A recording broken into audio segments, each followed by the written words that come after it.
Welcome back to Good Morning Boss. Mga boss, para sa ating unang topic ngayong umaga, pag-uusapan natin ng isang produkto na kinokonsumo ng mga consumers na Pilipinas na wala naman talagang magandang epekto para sa ating kalusugan, at yan ang sigarilyo. Kaya ngayong umaga ay makakasama natin ang Senior Policy Advisor ng Southeast Asia Tobacco Control Alliance, walang iba kundi si Dr. Mary Assunta. Good morning, ma'am. Good morning, Jules. How are you? I'm good, and I'm very happy to see you once again right here in our studio. Thank you very much. Actually, Dr. Mary was one of the speakers in the recently concluded workshop held in Boracay, which I attended to, right? Yes. And you are one of the speakers. So thank you so much for being here with us right now. It's my pleasure. Thank you. All right. So firstly, let's talk about the figures first. Yep. Okay. So can you give us a brief background there? How many consumers really use cigarettes, and how many die per year? The figures are quite staggering. There's a big problem in the Philippines.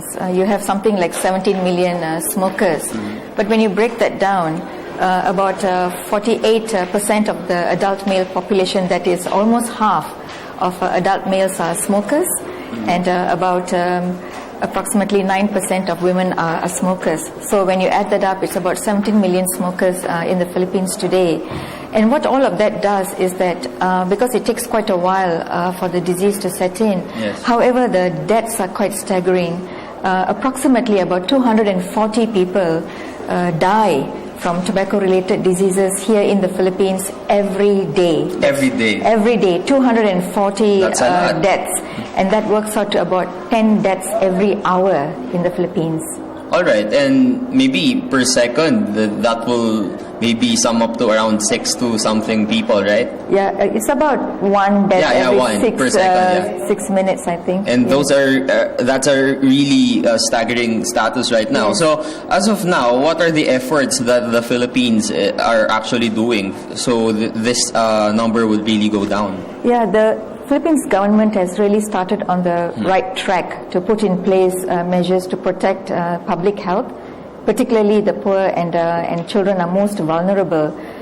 So the Philippines government very rightly increased taxes, because when the taxes go up, this means the price of cigarettes go up as well. Yes. The issue is that a lot of the cigarettes sold in the Philippines are single sticks. Yes. So when you break it down to single stick sales, it's about 3 pesos, 2 pesos per stick, and that is still very affordable, to the poor and even children.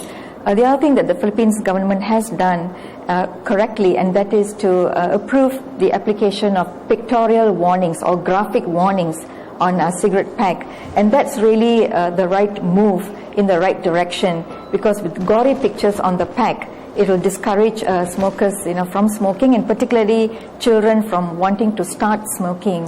But what needs to be done right now is to expedite these measures. All right. Yeah, because it is really a race. Yes. The tobacco industry on one hand is racing to recruit more smokers so that it can make more profits, and the government will have to race to protect public health. All right, so let's talk about this graphic health warnings that you've mentioned, or the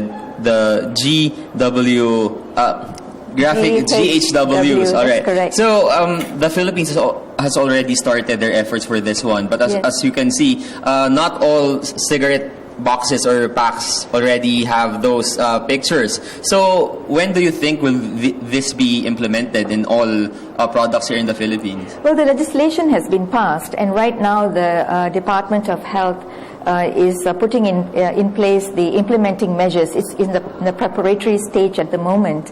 What needs to happen is this process must be expedited, because you must understand that tobacco companies here in the Philippines have been manufacturing cigarette packs with the graphic health warnings for export to other countries like Thailand and Malaysia. So they've already been doing this for many years. This means that the companies are able and they have the technology to already do it. So the process to implement this very good law has got to be expedited so that the pictures can start appearing here on the packs in the Philippines. So they haven't started yet. because the preparatory, it is still in the preparatory stage right now. All right, so let me emphasize that point, that the cigarette companies here in the Philippines are actually exporting cigarette packs with graphic health warnings already. Yes, that's true. But here in the Philippines, they aren't yet distributing packs with those. No, well, that's the double standards that Yes. you find. That's why it is important for the government to ensure that they do the utmost and everything possible to protect public health. Okay, one of the departments here in the Philippines that's really focused on propagating a campaign against tobacco is the Department of Health, right? Yes. So, based on your studies here in the ASEAN region, are the efforts of the DOH are really enough to decrease the number of smokers here in the Philippines? When it comes to arresting the tobacco epidemic or the smoking epidemic, it's very important that it has to be done in a comprehensive manner Yes. through a all-of-government approach. Yes. Simply because the tobacco epidemic is a problem that is across sectors. So it's, while the Department of Health may be the main custodian of protecting public health, they have to work in collaboration with other departments as well. All right. So, for example, working in collaboration with the Department of Finance, as the Philippines has done rightly to increase tax, and then working, in collaboration with also the local government units to ensure that legislation is implemented Yes. at the local level, and also working with the Consumer Affairs Department, for example. In Malaysia, we also have to work collaboratively, like with the Customs Department, with the Department of Domestic Consumers Affairs, simply because there are many steps that needs to be put in place, Yes. and we must ensure that everyone works collaboratively. You can't have with regards to tobacco, you can't have a win-win. In other words, you cannot promote and protect the industry on one hand, Yes. and then talk about public health on the other hand, Yes. because it is conflicting. Yes. So therefore, it's an all-of-government approach to actually ensure that tobacco use is reduced. All right. Ma'am, you mentioned about taxes a while ago, and Yes. I think you're referring to the new sin tax law here in the Philippines. Yes, that's but correct. Can we say that we are not yet expecting results from this one because it was only implemented some years ago? Well, yes, the immediate effect is that the cigarette prices went up, and that's a good thing.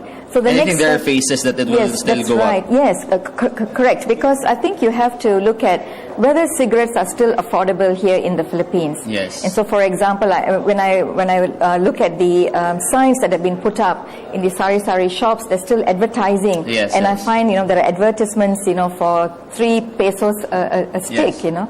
So the question is 3 peso a stick affordable? If it is still affordable, this means that taxes will have to be put up again. They have to be increased so that the tax increase is reflected, in price increases across the board.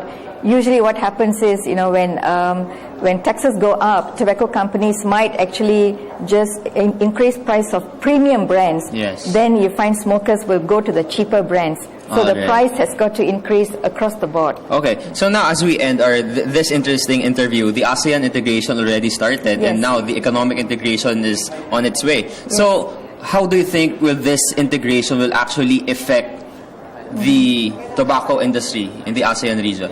Well, the tobacco industry collectively is very interested in the ASEAN region because in the ASEAN there are about 120 million smokers. So, the industry has actually targeted several countries like Indonesia, Philippines, Vietnam. So the region as a whole needs to move forward to ensure that that they collaborate to protect public health, which means that, when there's integration, it's got to be reflected collectively in the health measures in the ASEAN region. So that means across the board, we've got to ensure that taxes go up. We have to ensure that privileges Alright. given to the tobacco industry are actually do not encourage the Okay. promotion of cigarettes. Yes. All right, so we are really looking forward towards the success of the campaign against tobacco use here in the Philippines or even in the whole world, because the That's right, status yes. and the figures are really staggering. Yes, they are. Thank you so much for your time. And once again, we have here live in the studio the Senior Policy Advisor of the Southeast Asia Tobacco Control Alliance, no other than Dr. Mary Assunta. Thank you so very much. much.